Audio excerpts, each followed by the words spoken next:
Et il se réveille, même pas aujourd'hui, parce qu'il n'en parle pas, il se réveille dans une France très endettée, avec des déficits importants, qui n'en peut plus, mais. Et donc, c'est toute cette addition que François Bayrou va devoir faire.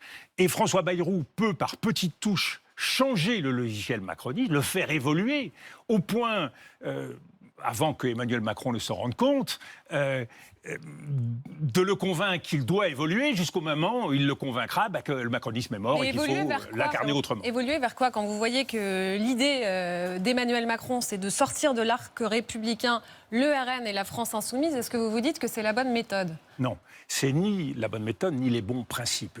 Et je crois qu'il est très important que nous puissions tous ensemble, toute la classe politique et les Français, clarifier ces concepts, qui sont des outils de campagne électorale. Le Front républicain, la défense républicaine, la concentration républicaine, c'est des outils de combat politique et électoraux.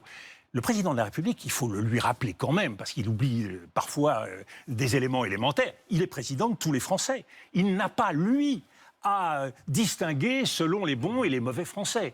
Et la façon dont il a conduit les négociations pour choisir ce nouveau Premier ministre montre bien qu'il n'a rien appris. Il continue à choisir sur l'échiquier politique ceux qui lui vont et à écarter ceux qui ne lui vont pas. Président de la République, Dominique de Villepin, vous feriez quoi? Parce que cette coalition, on a du mal à l'imaginer encore.